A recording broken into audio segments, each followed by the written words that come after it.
Good day everyone, we are the Group 4 and for today's video, we will be discussing the importance of communication to workplace environment and it provides discussion on the different types of communication and communication process, including the disadvantages and advantages of oral and verbal communication. So the chapter 6 likewise describe and define business communication and its pattern as well as the different tools for effective communication that can be applied to workplace environment. So at the end of this chapter, students should be able to explain communication process, identify and differentiate different type of communications, discuss the advantages and disadvantages of verbal and oral communication, understand and define business communication, distinguish the pattern of business communication, and explain the goals of business communication. Communication is a process of exchanging information, ideas, thoughts, feelings, and emotion through speech, signals, writing, and behavior. It is also the act of conveying meanings from one entity or group to another through the use of mutually understood sign, symbol, and semiotic rules. So, through the use of communications na ipapahayag natin ang ating mga saloobin, or the feelings, thoughts, and ideas. So, may iba-iba tayong paraan kung paano makikipag-communicate. Gaya ng pakikipag-usap through signals or yung mga sign language na ginagamit ng may diferensya sa pagsasalita at mahina ang pandinig. Pwede din natin ipahayag ang ating saloobin sa pamamagitan ng pagsusulat. So, halimbawa sa pagsusulat ng diary. Diba when we are writing to our diary, we are expressing our feelings and emotion. Ganon din sa pagsusulat ng kanta at tula. When we communicate, we are sending a message from one person to another or to a group. Siyempre, pag nakikipag-usap tayo, kailangan alam natin kung ano yung language na dapat natin gamitin para maintindihan tayo nung kinakausap natin. Halimbawa, nakikipag-usap tayo ng Tagalog sa Chinese people. Tapos yung Chinese people pala na yon, hindi niya naiintindihan yung sinasabi natin. So meaning to say, we should use a language na alam nyo parehas para magkaroon kayo ng pagkakaintindihan.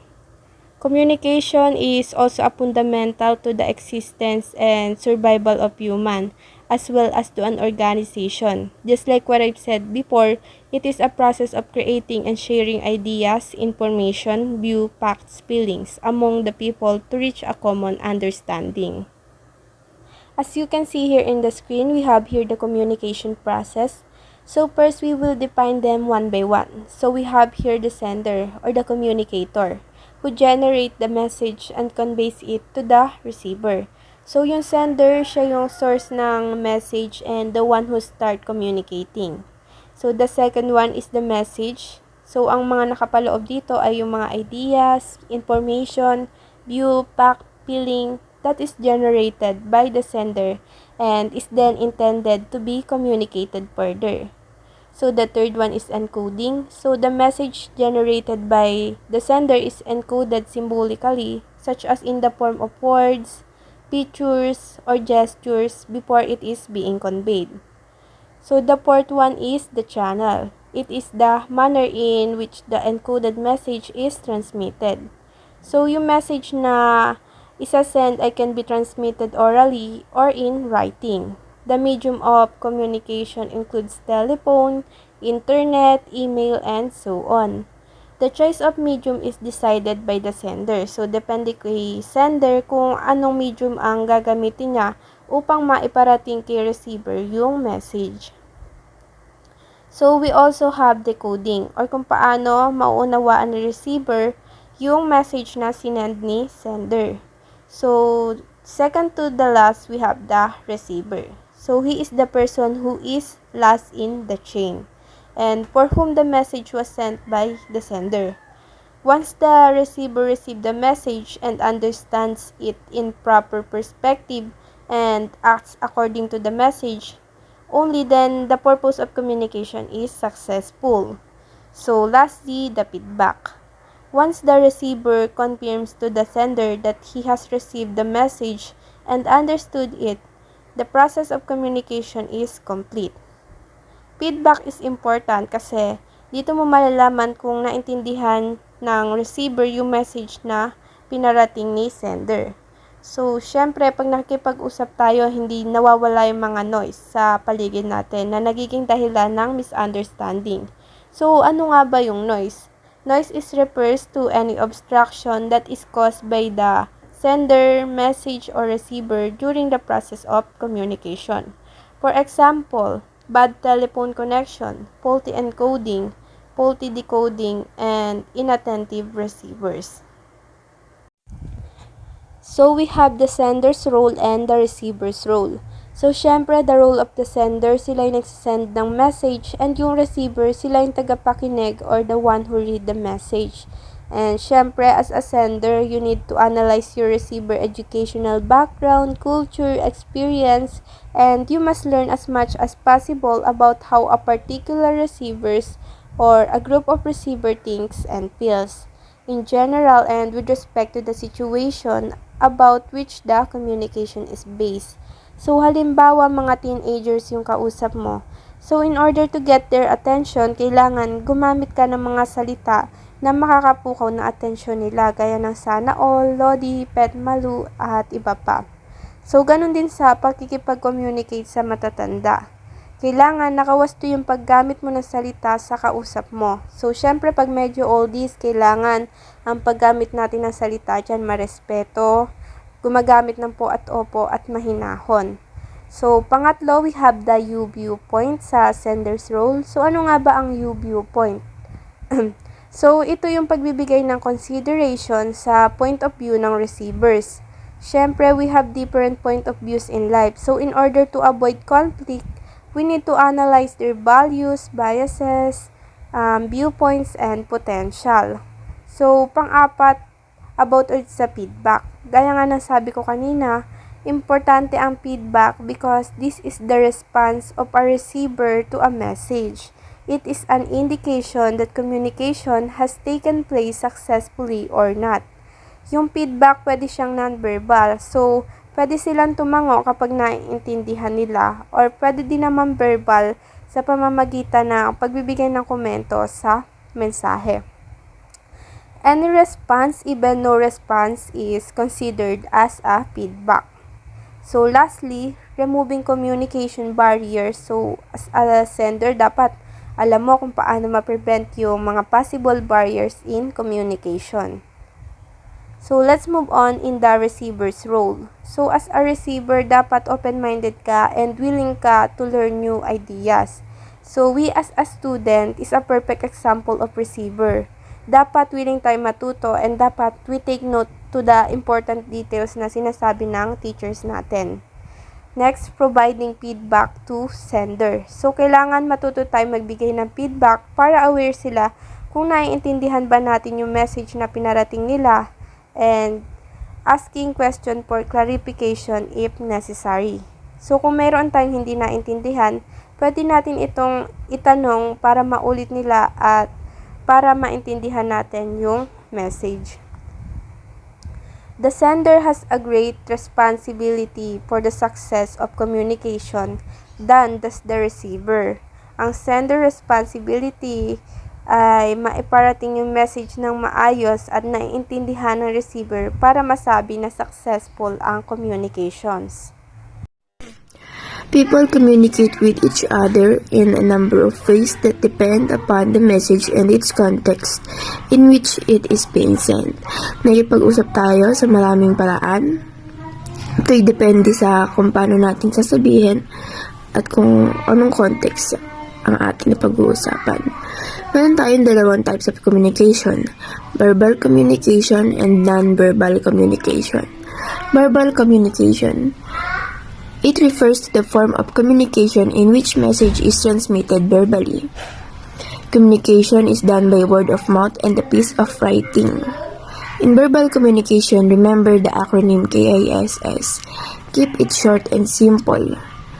Ang verbal communication is yung nakikipag-usap ka, face to face, kaharap mo mismo yung tao. And verbal communication is divided into two. Oral communication and written communication. Oral communication, spoken words are used, It includes face-to-face conversation, speech, telephonic conversation, video, radio, television, voice over internet. Communication is influenced by pitch, volume, speed, and clarity of speaking. So, gaya nga po ng sabi ko kanina, face-to-face conversations, nagsasalita. Kunyari, may ka-video call ka, it's considered as oral communication. And sa oral communication, nagagamitan din natin ng pitch, volume, yung tono ng pananalita, yung bilis, at yung clarity, kung gaano kalinaw ka mag-deliver ng message. Advantages, it brings quick feedback.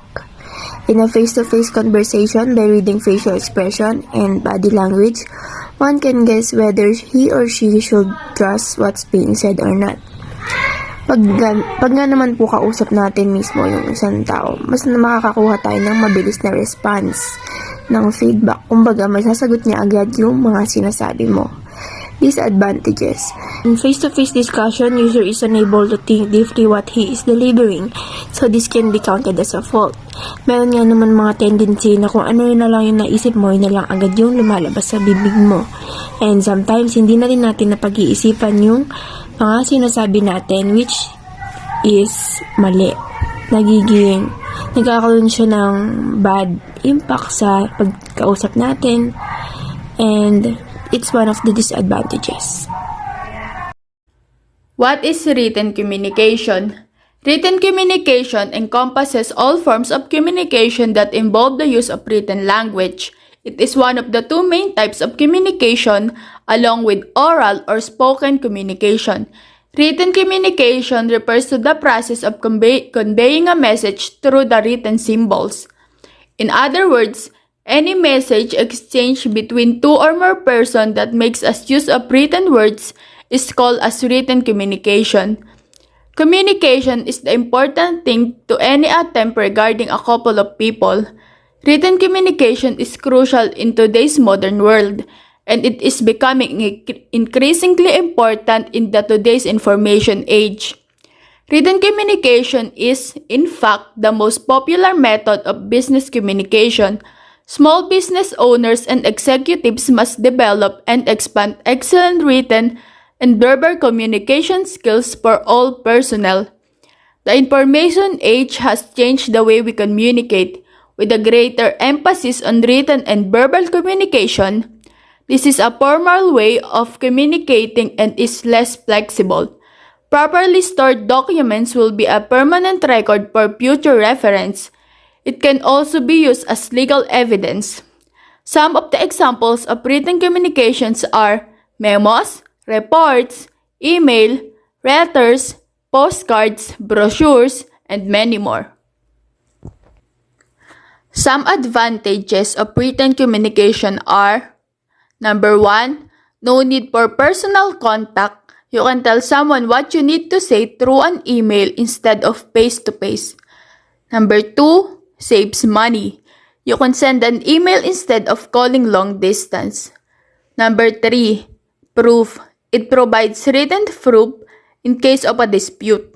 Number 4, it is a permanent means of communication. Number 5, and last, written communication is more precise and explicit. However, there are also disadvantages of written communication. Number 1, written communication is time-consuming as the feedback is not immediate.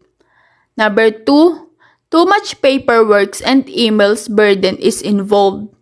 Number 3, written communication is less personal than oral communication, making it less ideal for emotional messages. Number 4, the permanence of written communication may create a liability issue. Number 5, because written communication lacks the delicacy of tone, voice, or face expression, miscommunication is more likely. Nonverbal communication. Nonverbal communication uses the body language to transmit information such as eye contact, facial emotions, gesture, and others. A nonverbal communication consists of three aspects. The first is their appearance, which entails displaying their hobbies and preferred style. A good example here is their hairstyle. They want to stand out from the crowd and feel unique, so they make themselves unique through their own efforts. The next one is the body language. The body language is also very helpful for disabled person who are unable to communicate verbally. They can give you message using only their hand movements. The last one is sounds, which means you're sending a voice tone to the receiver. A good example here is when you're laughing because you're enjoying the current conversation, or when you're angry, you're expressing it with a grumpy voice tone to let the receiver know you're upset about something. Business communication, receiver understanding, receiver response, favorable relationship, organizational goodwill. The receiver's understanding is the most important goal of business communication. Every receiver who participates in the communication process carries their own thoughts and feelings with them, which influence their interpretation of your message and response to it. Business communication's purpose is to keep employees, shareholders, departments, and customers up to date on a company's goals, financial position, and products. Email, reports, oral communication, and advertising can all be used to communicate goals. It is critical to use the right communication channel to ensure that communication is effective. The communication process was created with the goal of improving organizational procedures and reducing errors. The receiver's job is to decode the sender's message as accurately as possible, both verbally and non-verbally. Responding to what would otherwise be a passive listening process adds action to what would otherwise be a passive process. Business depend on communication. Business communicate internally. A letter, note, or spoken order may be used to communicate. To have a genuine pulse on the company's activities, leaders required information to flow upstream. Talking, texting, and emailing among co-workers in the office is referred to as internal communication. Externally, any communication that takes place outside of the office and involves customers, prospects, vendors, or partners is referred to as external communication. It might also include government agencies or local government departments. Sales presentation and marketing emails must be interesting while still being factual accurate. Declare the purpose of your engagement with outside organizations for partnership or other business administration purposes. Respect people's time by being brief and to the point while communicating, whether verbal or in writing. Importance of business communication. Individuals spend most of their time communicating. Promotions, salary increases, and productivity relate directly to communication competence. Any business owner has to be able to communicate effectively. Your ability to communicate effectively might mean the difference between closing a transaction and missing out on a lucrative opportunity. Customers and clients should be able to understand corporate policies and ask questions about your products or services, and you should be able to do so clearly.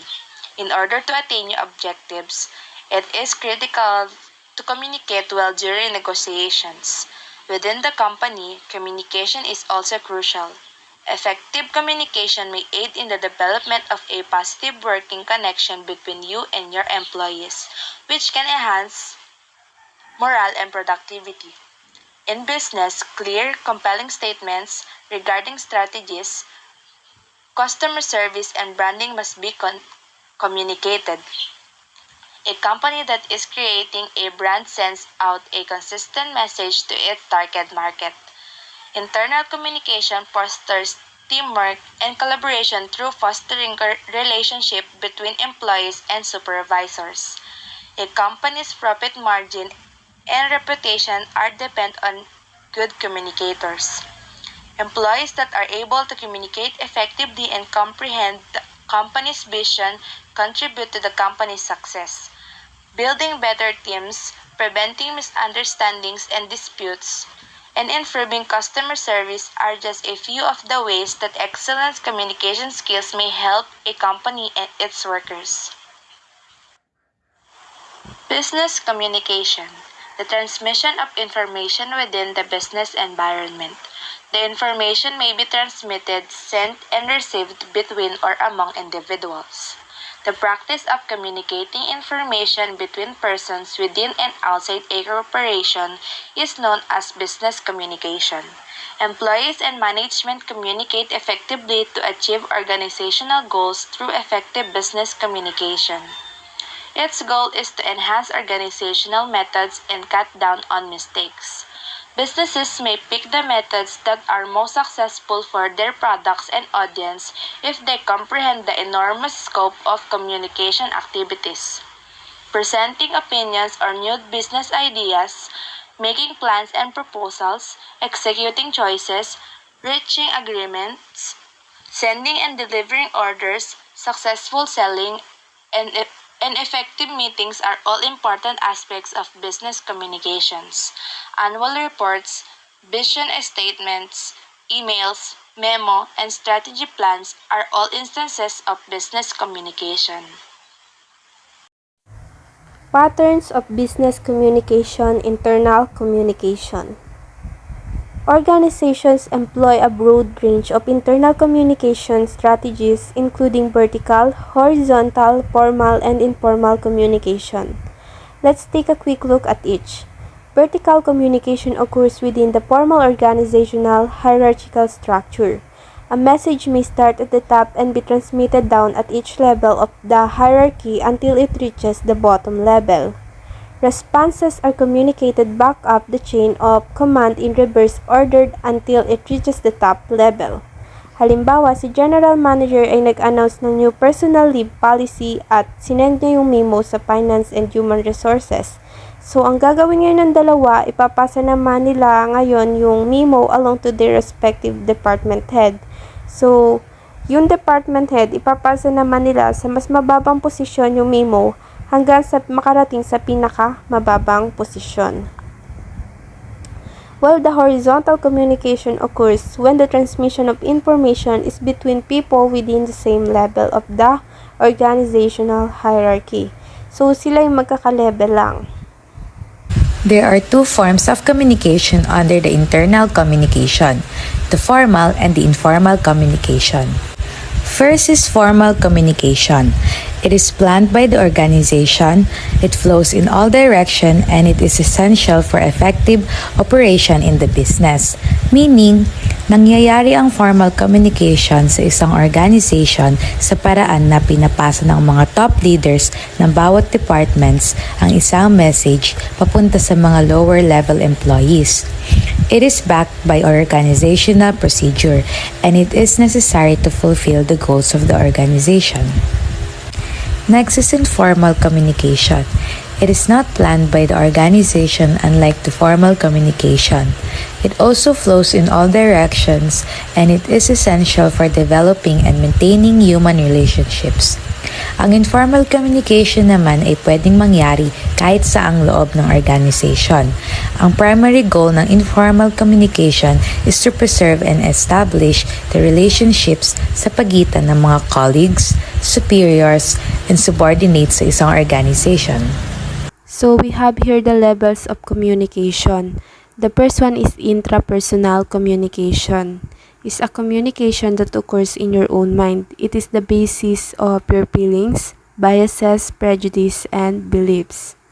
So, interpersonal communication is the process by which an individual communicates within themselves, acting as both sender and receiver of the message, and encompasses the use of unspoken words to consciously engage in self-talk and inner speech.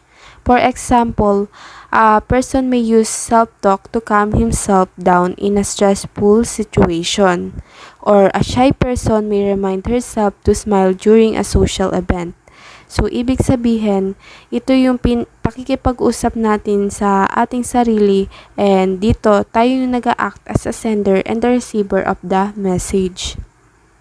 So, the second one, we have interpersonal communication.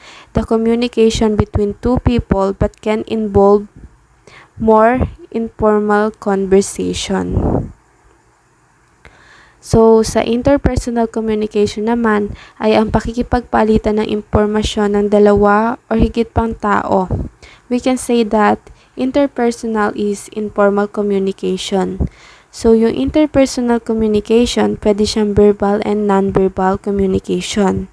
The most obvious example of interpersonal communication is a conversation where both parties are actively participating and trying to understand each other. An interview for a job is an example of interpersonal communication since interview questions are not merely transactional. Oftentimes, interviewers aim to build a relationship with the interviewee because strong relationships are essential for a productive workplace. So the third one, we have small group communication. A communication within formal or informal groups or teams. It is group interaction that result in decision making, problem solving, and discussion within an organization. So, communication in a small group consists of 3 or more people who share a common goal and communicate collectively to achieve it. During small group communication, interdependent participants analyze data, evaluate the nature of the problem, decide and provide a possible solution or procedure. So, halimbawa sa isang workplace, mayroong problema. So, in order to solve the problem, everyone in the group should share their opinions, thoughts, and ideas para magkaroon ng brainstorming at maayos ng sama-sama ang problema sa workplace. So, we also have one-to-group communication. Involves a speaker who seeks to inform, persuade, or motivate an audience. So, one-to-group communication is communication from one person to a group of people. Halimbawa, teacher.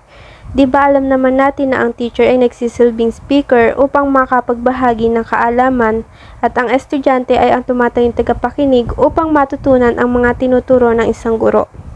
So, we also have the mass communication or the use of electronic or print transmission of message to the general public. Outlets called mass media include things like radio, television, film, and printed materials designed to reach large audience. Ang mass media ay ang pagbabahagi ng impormasyon sa malaking bahagi ng populasyon and ginagamitan ito ng radyo, television, media, at any form of technology upang mapabilis na maipakalat ang mga balita at impormasyon. Ngunit mayroon ding negative effects ang mass media, gaya ng mabilis na pagkalat ng maling impormasyon na maaaring makaapekto sa emosyon ng tao. Halimbawa, pagkalat ng maling balita tungkol sa malakas ng bagyo. Dahil dito nagkakaroon ng pangamba at takot ang mga tao na nakakarinig nito. What are the 7 barriers to communication? But first, any form of communication requires the use of language, and communication becomes difficult when people don't speak the same language. This is referred to as a communication barrier due to a linguistic barrier. The first barrier is physical barrier. Well, physical barriers is all about hearing impairment, defects in vision, speech problems, or learning disabilities such as dyslexia affect communication. But they can be overcome with proper training and practice. Physical barriers are oftentimes tangible obstacles or boundaries that keep team members apart. Second barrier is perceptual barrier. Perceptual are the same object is perceived differently by different person. This is a reality that must be taken into account during the communication process. Effective communication requires an understanding of the audience perceptions level. All messages or communication must be simple and straightforward. There should be no place for a diverse set of interpretations. Third barrier is the emotional barriers. Some people may find it difficult to communicate their emotions, and some issues may be absolutely off limits. Difficult themes include but are not limited to politics, religion, mental and physical disability, sexuality, sex, and racism, and also any unpopular opinion. Fourth barrier is a cultural barrier. The cultural barrier is a problem that arises from a misinterpretation of meaning due to cultural differences between the sender and the receiver. It can lead to outright conflict, but more often than not, it also causes workplace stress. The fifth barrier is the language barrier. Well, the language barrier is a common communication hurdle that leads to a misconception and misinterpretation is language problems.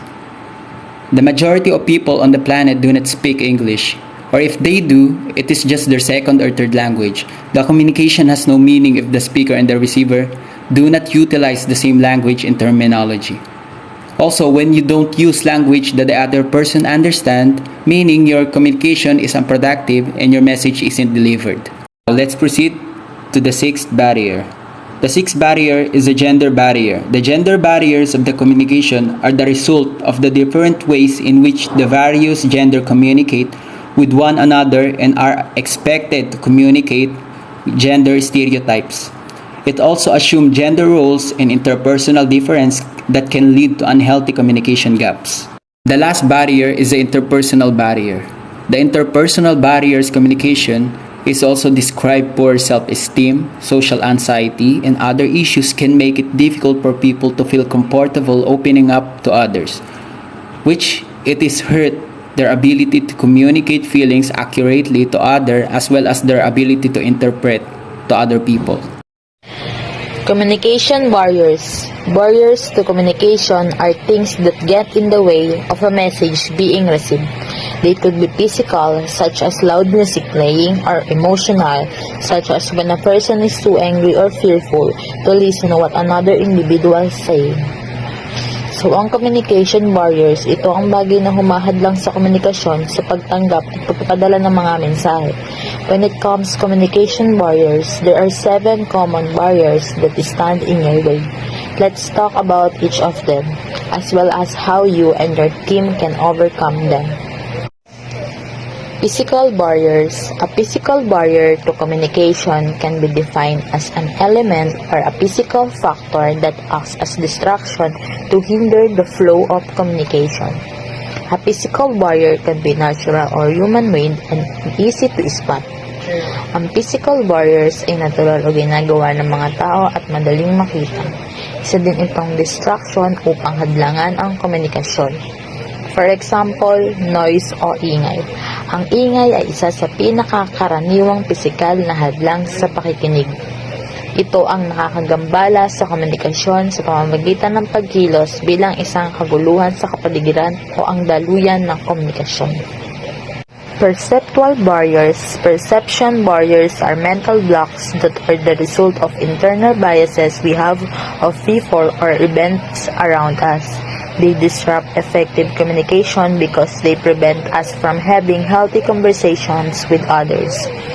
Ito ay isang parang mental block na sinisira nila ang epektibong komunikasyon dahil pinipigilan nila tayong magkaroon ng maayos na pakikipag-usap sa iba.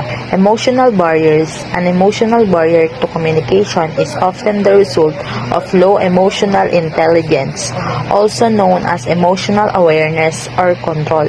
However, a better understanding of our feelings and emotions can help us communicate better. Overcoming emotional barriers is not easy because emotions act as a powerful motivators. Ito ang kadalasang resulta ng mababang emosyon na kumokontrol sa ating isip. Ang pag-unawa sa mga damdamin at emosyon ay makakatulong na pakapag-usap ng maayos. For example ay galit. Maaaring makaapekto ang galit sa paraan ng pag-process ng iyong utak sa impormasyong ibinibigay sa iyo. Halimbawa, ang mga galit na tao ay nahihirapan sa pag-process ng mga lohikal na pahayag, nililimatahan ang kanilang kakayahang tumanggap ng paliwanag at solusyon na inaalok at sinasabi ng iba. Cultural barriers. A cultural barrier is an issue arising from a misunderstanding of meaning caused by cultural differences between sender and receiver. It can cause outright conflict, but more often, it creates stress in the workplace. Ito yung kapag ang mga tao mula sa iba't ibang kultura na maaaring nagsasalita ng iba't ibang mga wika, may iba't ibang kultura na paniniwala o gumagamit ng iba't ibang mga kilos at simbolo upang makapag-usap. Ang kanilang mga pagkakaiba sa kultura ay maaaring maging hadlang sa maayos na pakikipag-usap at tagumpay sa lugar ng trabaho. For example, nasa trabaho, yung mga kasama mo ay hindi mo katulad ng paniniwala sa isang bagay. So, maaaring may hadlang sa inyong pag-uusap o pag-unawa dahil magkaiba ang inyong paniniwalaan sa isang bagay. Language barriers. Language barriers usually occur when two people who speak different languages cannot understand one another, and there is a breakdown in language and communication. They can also come from physical language disabilities, which include stuttering, articulation disorder, and hearing loss. Ito ang kadalasang nangyayari kapag ang dalawang tao na nagsasalita ng magkaibang wika ay hindi magkaintindihan at may pagkasira sa wika at komunikasyon. For example, ito yung pagkakaiba ng wika dito sa ating bansa. Kapag kausap ko ay iba ang wika, maaring hindi mo ito maintindihan at magkakaroon ng hadlang sa maayos na komunikasyon. Gender barriers. Gender barriers of communication are the result of the different ways in which the various gender communicate with one another and are expected to communicate. Gender stereotypes assume gender roles, and interpersonal differences can lead to unhealthy communication gaps. For example, women focus on feelings, senses, and meaning. They rely on their intuition to find answers. Men focus on facts, reason, and logic. They find answers by analyzing and figuring things out. Interpersonal barriers. Interpersonal barriers are the ones present outside an individual's own self in the external environment between the sender and receiver of the message and are relatively outside the individual's control. For example, the lack of desire to participate in the communication process is a significant barrier. There is nothing more frustrating than trying to communicate with an individual that clearly does not want to. How to overcome barriers of communication. Here are the ways how to do it. Taking the receiver more seriously. You should regard the receiver as important and worthy of attention. Crystal clear messages. When sending a message, always think that it should be completely clear and it should always describe things that have a perfect clarity. Delivering message skillfully. You should always consider if the message you send will be understand how you want it to be. Focusing on the receiver. The receiver should understand the message very well and get the right idea about it. Using multiple channels to communicate instead of relying in one channel. Always think of the alternative channel that you can use to communicate, and it will help you to communicate better even if the channel you use is not available. Ensuring appropriate feedback. Always try to give positive feedback to lessen misunderstanding in a communication. And beware of your own state of mind, emotion, and attitude. A good attitude is what all we need in a conversation. Always pay attention on what emotion you have and how it will affect you on communicating. Tools of effective communications. So, the first one is be brief. So, kailangan direct to the point or wala nang paligoy-ligoy ang mensahe upang mas madaling maintindihan. The second one is manners. So, in order for the communication to be successful, you need to be nice and be polite. Using I is also important in the tools of effective communication. Be positive. When you communicate well with your team, it helps eliminate misunderstandings and can encourage a healthy and peaceful work environment and culture. Positive and open communication with your team will also let you get work done quickly and professionally. So be a good listener. Listening shows respect and regard for the people you work with. It helps to build rapport and demonstrate that you care about others and what they have to say. Listening is reciprocal, and leaders can model this behavior. When you are a good listener, people will tend to listen more carefully to you as well. Spice up your words. If you want to get the attention of your listener, you must add a flavor to your word. Clarity tells people exactly what you want. Testing your message reduces misinterpretation and failure in communication. When you are sending a message, it should be clear and precise para mas maunawaan ng tagapakinig kung ano ang nais iparating ng iyong mensahe. So, pronunciation.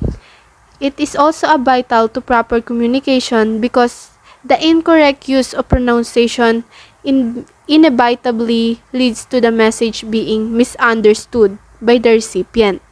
The importance of tones is inversely proportional to the predictability of what you say. Dapat yung tono ng pananalita mo ay katugma sa tamang pronunciation ng isang salita.